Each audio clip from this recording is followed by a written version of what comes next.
Greetings, greetings, greetings. How you guys doing? How you guys doing?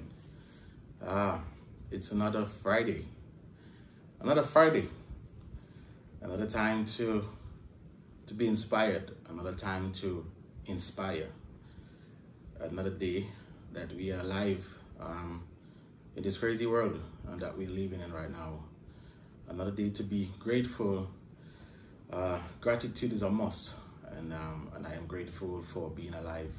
Grateful for being here to be able to do this for you, to share my life with you. But before we go into part 7, which I kind of, dodged for a little bit, not necessarily dodged, but I just felt that I had to take the course to get there. I want you to go ahead and subscribe. Most of you, like I said, are viewing the channel, but you haven't subscribed as yet. Go ahead, subscribe to the channel.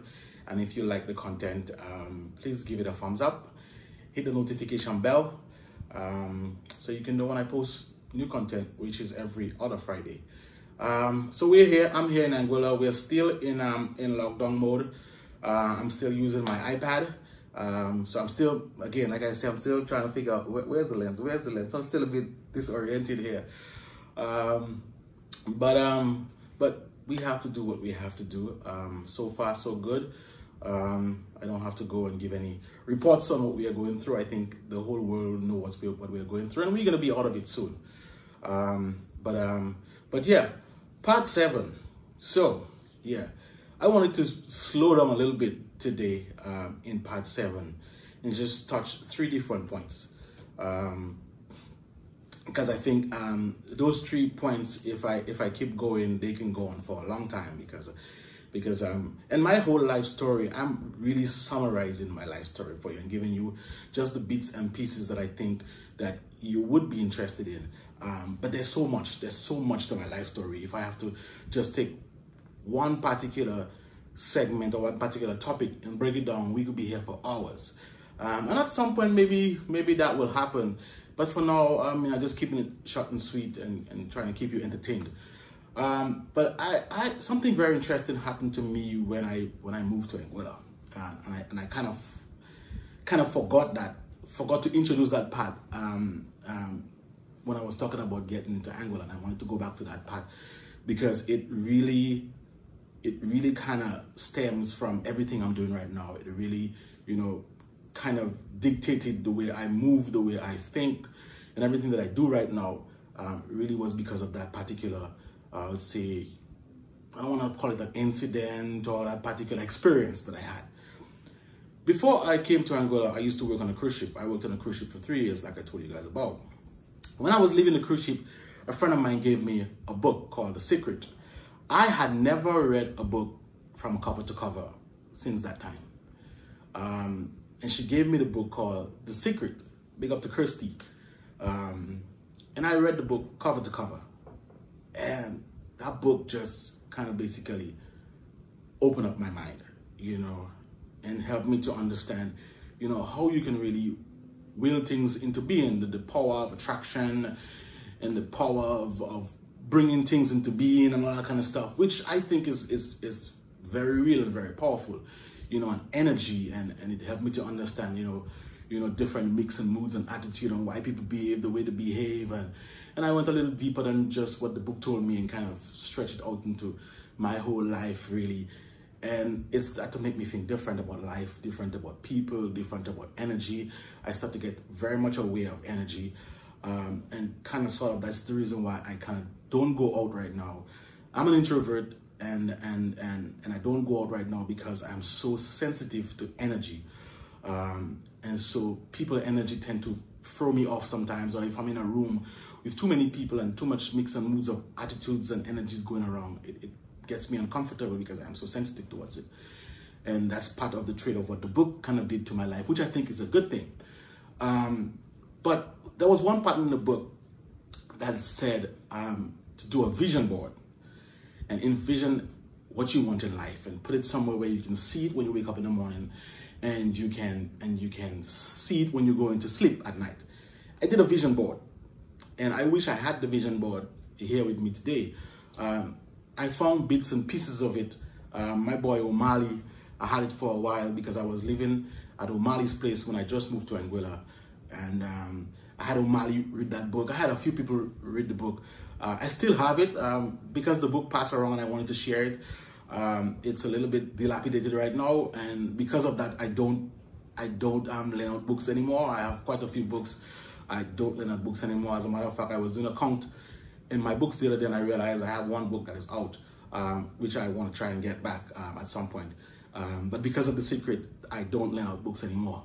But I lent out Secret to a couple of people. I think O'Malley himself did a vision board, but I did a vision board. And the moral of the story is, according to my father, I'm saying all that to say, there was a red truck on the vision board. There was a red truck. There was a Range Rover, there was a Bugatti, there was a motorcycle, and there was a studio with a big mixer board. I mean, I wish I had that vision board to show you right now.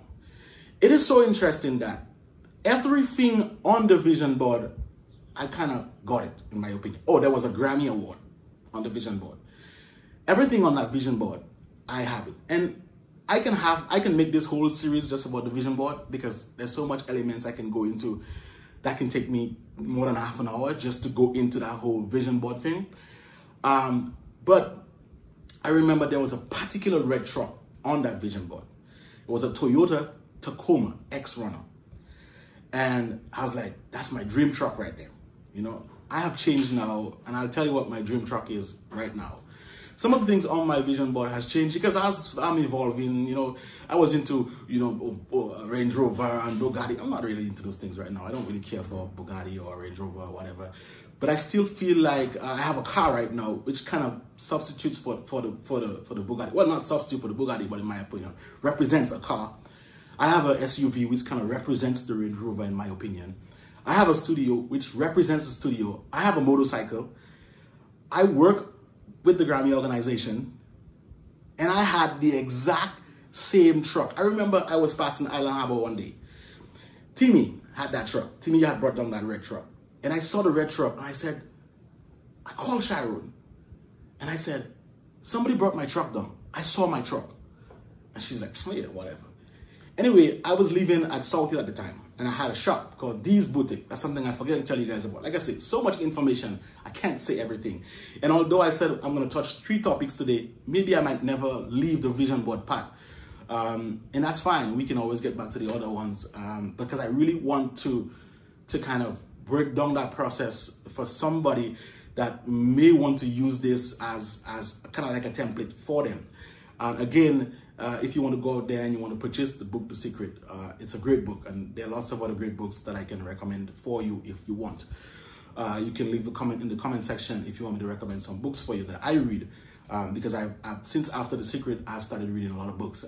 Although I have kind of fallen off the track a little bit. But I'm getting back there. I have a book on the way.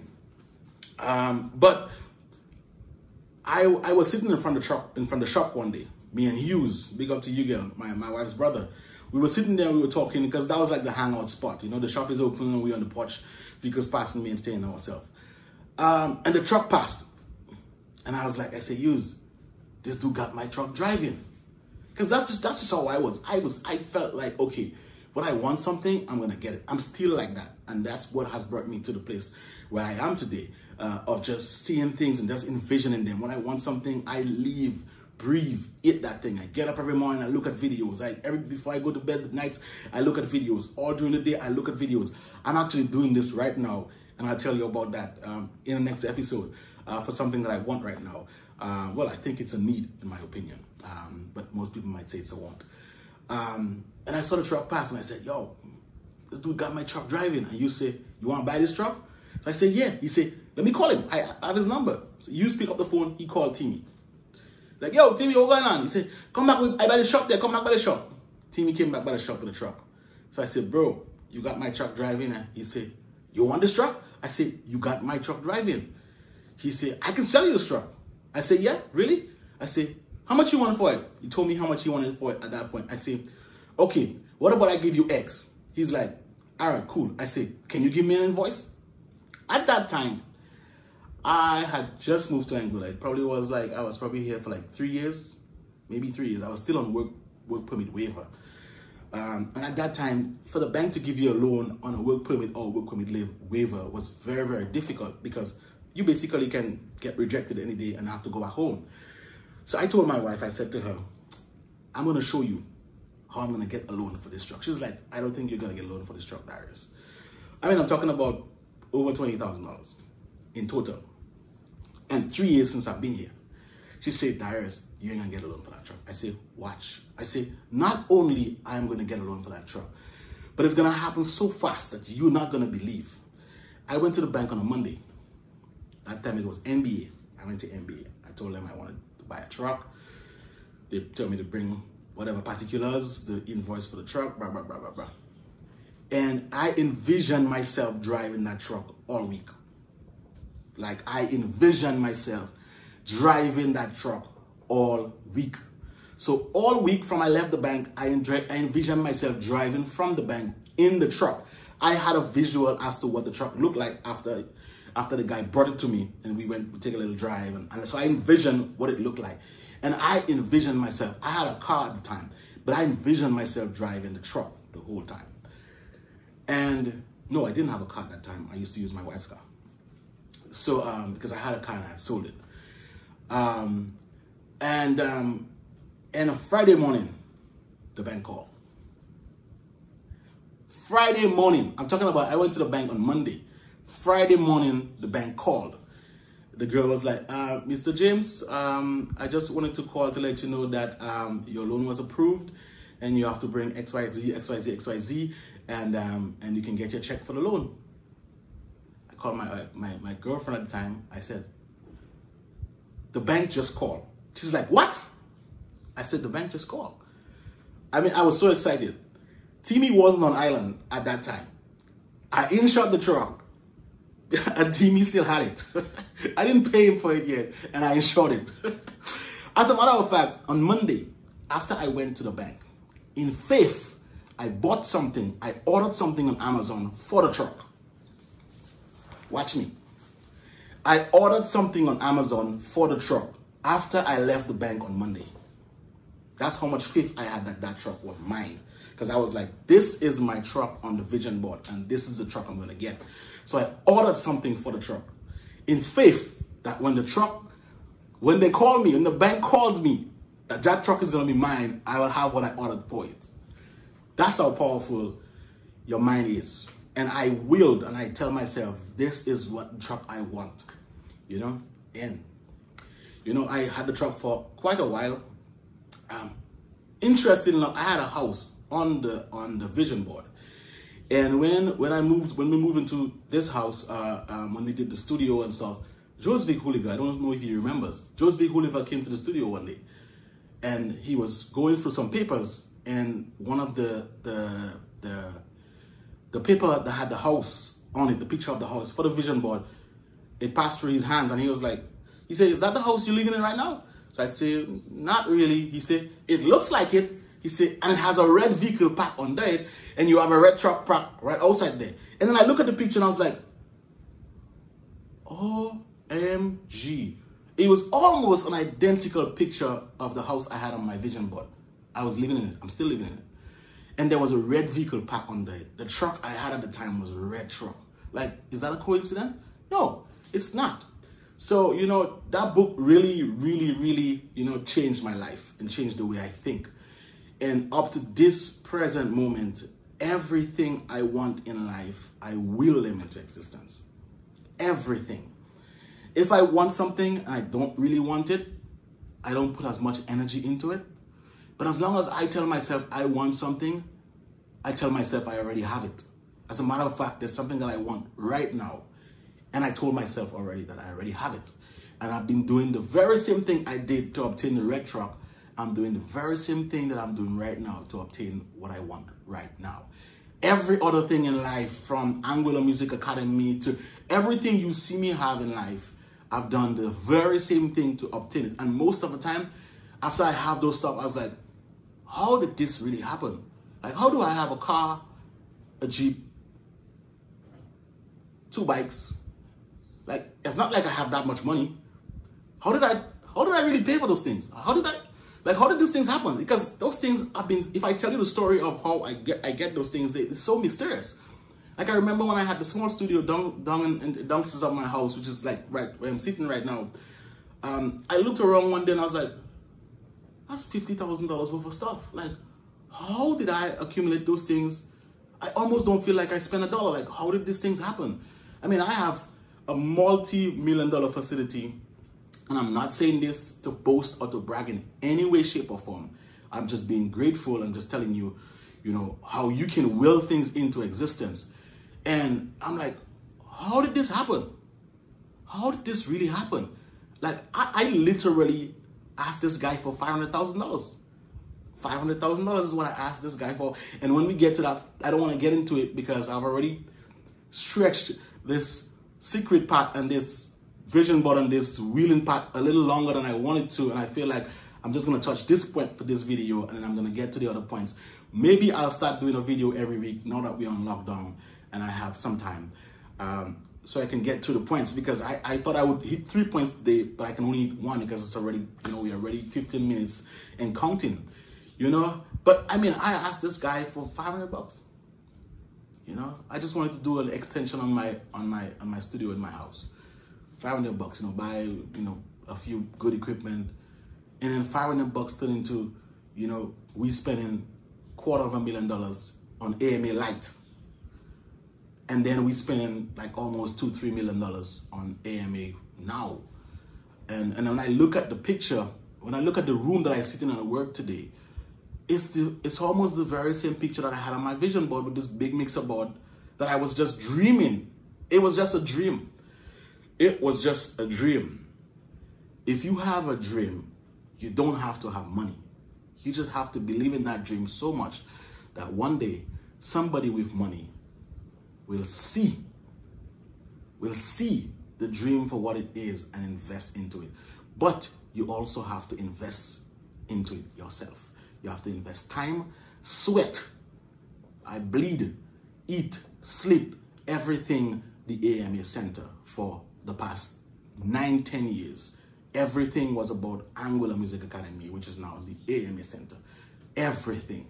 Sweat and tears and everything. I mean, people don't see it. You know, I come home with headaches. I fall asleep with headaches sometimes. I wake up with headaches sometimes. I cry to sleep sometimes. I cry sometimes. I do, but people don't see that. They only come to the studio and they see this, you know, big facility and think everything is good. I got a small headache right now. I've been working harder in this quarantine, COVID-19 time than I've ever done before. You know, and people might see me doing stuff and be like COVID-19 ain't doing him nothing, because he's still carrying on like as if it's nothing. I'm working harder right now than I was working before. I'm on the internet every day on a Zoom call and this or that or this or that or this, and the Zoom calls are very exhausting, you know, because it's not, you know, the lack of human interaction poses a different element, you know. But I want to stray on the point. I'm gonna keep this video here today just about having a dream and having a vision and putting it down physically. Physically put it down.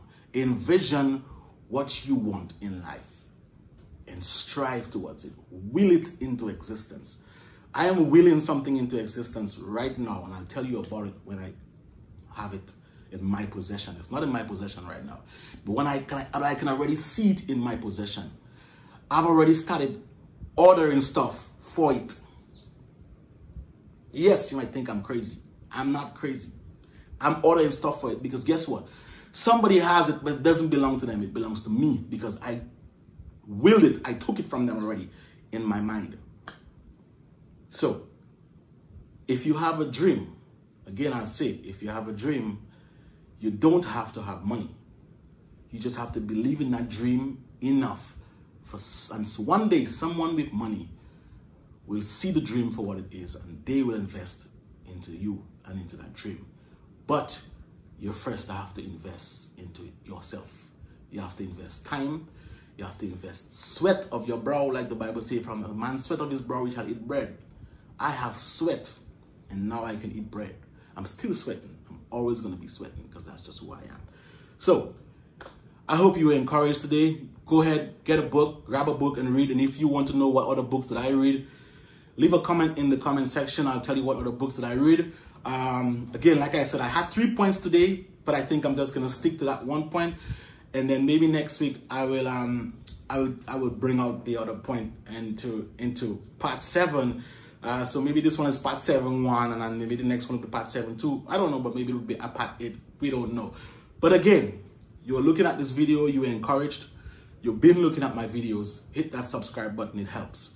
It helps to grow the channel. It helps, you know, to get the word spread out more. I think more people, more young people, more people on the whole needs to hear the story. The story is starting to get really interesting. We're going to start to get into Anguilla Music Academy, which is going to get more and more and more interesting. I'm going to show you how I will things into existence, how things happen for me, and how I use negative energy to channel my positive energy. How I transform negative energy into positive energy to push myself forward. So again, hit that subscribe button, hit the notification bell, give this video a like if you like the content. Stay safe out there. And again, as always, I love you and thank you so much for viewing this episode, which is part 7, moving into Anguilla Vision Board. Thank you so much.